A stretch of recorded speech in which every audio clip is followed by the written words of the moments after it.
Hello viewers, இனி நம்ம பார்க்க போறது ஒன் பீஸ் எபிசோட் 1159 பார்ட் 2.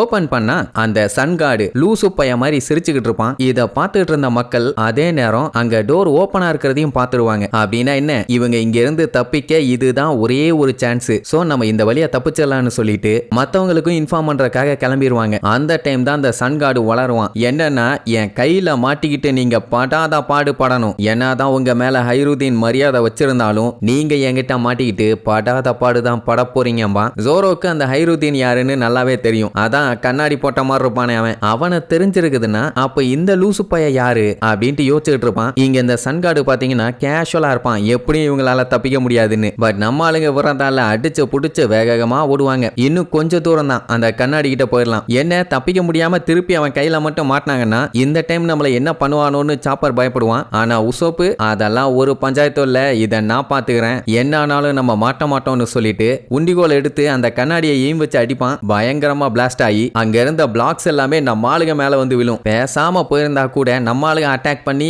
உடைச்சுக்கிட்டு அந்த பக்கம் கூட்டு போயிருப்பானுங்க. இவன் பண்ண வேலையில அங்க இருக்க பில்டிங்ஸ் எல்லாத்தையுமே பயங்கரமா டேமேஜ் பண்ணி விட்டுட்டான். உடனே லூஃபி அந்த சன் கார்டு கிட்ட, டே வளர்ந்து கட்டவனே, அப்படி எப்படி வந்ததுல கொஞ்சம் டேமேஜ் ஆயிருச்சு, மன்னிச்சுக்கம்மா. அவங்கிட்ட ஏன்டா மன்னிப்பு கேட்கிறேன்னு கேட்டா, நீ தான்டா உடைச்ச வீணா போனவனே அப்படின்ட்டு மாத்தி மாத்தி இவனுங்க சண்டை போட்டுட்டு இருப்பானுங்க. அப்பதான் உசோப்புக்கு ஒன்னு ஸ்ட்ரைக் ஆகும். என்னன்னா, இவன் அட்டாக் பண்ணது கண்ணாடியில. அப்படி இருக்கும்போது எதுக்கு இவங்க சைடு டேமேஜ் அதிகமாச்சு அப்படின்ட்டு பார்த்தா கண்ணாடிக்கு பின்னாடி ஒரு பெரிய செவுரு ஒன்று இருக்குது, பயங்கர ஸ்ட்ராங்கான செவுரு. இதை கேட்ட உடனே அந்த சன்கார்டும், ஆமா அந்த செவுத்தை உங்களால உடைக்கவே முடியாது, எப்படி தொக்கா மாட்டிக்கிட்டீங்களான்னு சொல்லி கிண்டல் பண்ணி பயங்கரமா சிரிப்பான். என்னன்னா, இவங்களை ஒரு பொம்மையா தான் அவன் பாக்குறான். இதுதான்டா என்னோட ஃபேவரட் எபிசோடுன்னு வேற சொல்லி சிரிச்சுக்கிட்டு இருப்பான். எப்படியே பேசிட்டு இருந்தவனே என்ன இவன் உளறிட்டு இருக்கான் அப்படின்ட்டு நம்ம ஆளுங்க அதை பெருசா கண்டுக்க மாட்டாங்க. லூஃபி அந்த பூனை கிட்ட, நீ இன்னும் கொஞ்சம் அந்த செவுத்து பக்கத்துல போ அப்படின்னு உடனே அதுவும் பொறுமையா எந்திரிச்சு நடக்க ஆரம்பிக்கும். ஆனா அந்த சன் கார்டு சிரிச்சுக்கிட்டே இவங்களை ஃபாலோ பண்ணி வருவான். இன்னும் ஃபாஸ்டா போ, அவன் வர்றான்ட்டு உசோப்போ நமியும் பதறுவாங்க. ஆனா ஜோரோவும் செஞ்சியும், நாங்க அந்த பயலை வெட்டிடுறோம் உதச்சிடறோம்னு சொல்லிட்டு சண்டைக்கு ரெடி அனுப்பானுங்க. அந்த பூனையால சுத்தமா முடியல. பட் இந்த ஜெயண்டோட பில்டப் அதுக்கு மேல தாங்க முடியல.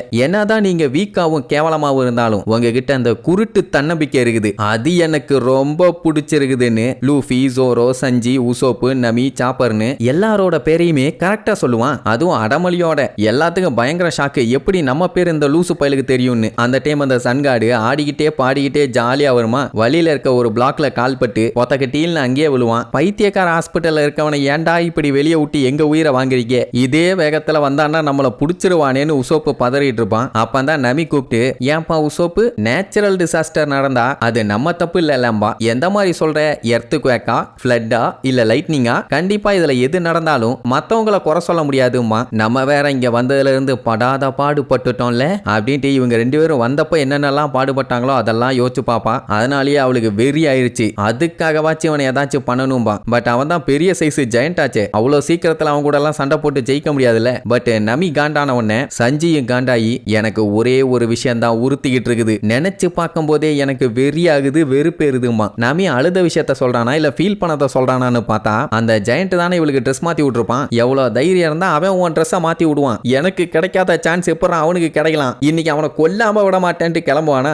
உசோப்பு தான் பிடிச்ச அமுக்கி கொஞ்ச நேரம் பேசாம பைத்தியக்கார பயலாமா. அந்த டைம் நமி, அவன் பண்ண வேலைக்கு நான் அவனை சிறப்பா பொறுப்பா கவனிக்க போறேன். அந்த ஜெயண்ட்டும் அப்படியே பக்கத்துல வந்துட்டான். அப்பதான் நமி அவளோட ஆயுதத்தை வெளியில எடுப்பான். அப்படியே கட் பண்ணி இப்பதான் அந்த ஜெயண்டோட ஒரிஜினல் மூஞ்சி நம்ம ஆளுங்க எப்படி இங்க வந்தாங்கன்னு மொத்த பிளாஷ்பேக்கையும் காட்டுவானுங்க. இந்த இருக்கானே லூசு பையன், இவன் தான் அந்த சன் கார்டு. அவன் ஜெயண்ட் அனிமல்ஸ் எல்லாம் வச்சிருந்தான்ல, அதுல அந்த காக்கா தான் நம்ம ஆளுல கப்பல்ல அள்ளி போட்டு கப்பலோட தூக்கிட்டு வந்திருக்கும். இதுக்கு இதான் வேலை, கடல்ல போற பைரட்ஸுங்க சிவிலியன்ஸுங்கன்னு யாரையும் பார்க்காம அலேக்கா கப்பலோட தூக்கிட்டு வந்துரும். அப்படித்தான் இந்த டைம் நம்ம பயிலுக மாட்டியிருக்கானுங்க. நம்ம ஆளுகளை பத்தி ஆல்ரெடி இவனுக்கு தெரிஞ்சிருக்குது, அதனாலேயே ரொம்ப சந்தோஷப்படுவான், ஒரு பைரட் குரு எனக்கு கிடைச்சிருச்சுன்னு. அந்த இடத்துக்குள்ள இருந்தவங்க எல்லாம் சிவிலியன்ஸ் தானே. அண்ட் நம்ம ஆளுங்க ஏன் இப்படி தூங்கிட்டு இருக்காங்கன்னு அவனுக்கு புரியல. ஏதாச்சும் ஸ்லீப்பிங் மிஸ்ட் வழியா வந்துட்டாங்களா, சரி பரவாயில்லன்னு சொல்லிட்டு உள்ள தூக்கிட்டு போய் அவங்கள லைனா அடுக்கி வச்சு எனக்கு லக்கு கிடைச்சிருச்சு அப்படின்ட்டு பயங்கரமா என்ஜாய் பண்ணுவான். என்ன மேட்டர்னா, அந்த ஹைருதீன் நம்ம ஆளுகளுக்கு கீழே வேலை பார்க்குற விஷயம் இவனுக்கு தெரிஞ்சப்போ இவனுக்கு செம காண்டாச்சாமா. அவங்கிட்ட அதை பத்தி பேசியிருப்பான். பட் அதை அவன் மதிக்காம அவன் பாட்டுக்கு கண்டுக்காம போயிருப்பான். என்ன கொடுமைன்னா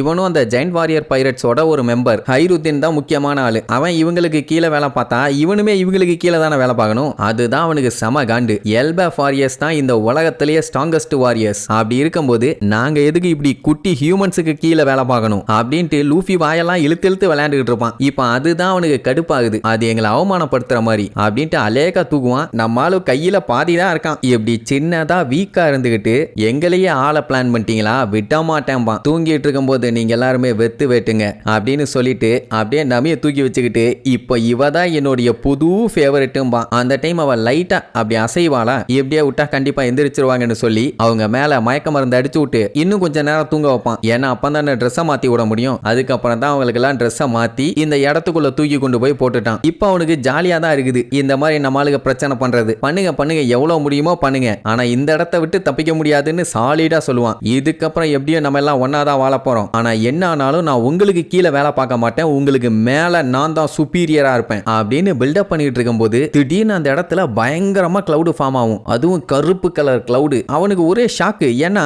அவன் ரெடி பண்ணது வெறும் பஞ்சி காட்டன் கிளவுடு. அப்புறம் எப்படி சடனா கிளவுடு வந்துச்சு, நான் எதுவும் பண்ணலையேன்னு யோசிச்சுட்டு இருக்கும் போதே அங்க நம்ம நமி ஜோயிஸே ரெடியானு கேப்பா. அவன் நல்லா வயிறு முட்டை ஃபுல்லா தின்னுட்டு ரெடியா இருக்கான். ஒன்னு சொல்லு பொலந்துடுறேன்பா. என்னடா கேள்வி, அவனை செஞ்சிரும்பாளா. கோக்காமக்கா கொடூரமான லைட்னிங் அட்டாக். இத அங்க வாழ்ந்துட்டு இருந்த மக்கள்லாம் பார்த்துட்டு என்ன சன்காட சம்பவம் பண்ணிட்டு இருக்காங்க அப்படின்ட்டு முழிப்பாங்க. அவனால தாங்க முள்ள கதறிட்டு இருப்பான்னு வைங்க. இந்த கேப்பை யூஸ் பண்ணி நம்ம ஆளுங்க வேகமா போயிட்டு இருப்பாங்க. உசோப்பு பார்த்துட்டு நமி வேண்டாம் நீ ரொம்ப ஓவரா போயிட்டு இருக்க அப்படின்னு சொன்ன உடனே என்ன பாடுபடுத்தினா அதான் செஞ்சிட்டேன்பா. அதுக்கப்புறம் என்ன வேகமா போவாங்க. அப்ப நம்ம லூஃபி அந்த கேட்டை ஒரு ஜம்ப் பண்ண சொல்லுவான். அதுவும் சூப்பரா ஒரு ஜம்ப் பண்ணும். அந்த டைம் நம்மால அதுக்கு மேல ஒரு ஜம்ப் போட்டு மினி கியர் 4. இது வரைக்கும் நம்ம கியர் 1 2 4 அப்படிதான் பார்த்திருப்போம். ஆனா இப்போ புதுசா மினி கியர் கொண்டு வந்திருக்கான். அதுலயும் பாத்தீங்கன்னா ஹாக்கி பவர் தான். கையை நல்லா ஸ்ட்ராங் ஆக்கிக்கிட்டு எனக்கு இந்த பிளாக் கிங்டம்ல இருக்கிறது சுத்தமா பிடிக்கல, அதனால நம்ம கிளம்புவோமான்னு உடனே எல்லாருமே சம்மதம் சொல்லிடுவாங்க. உசோப் என்ன வேண்டிக்குவான்னா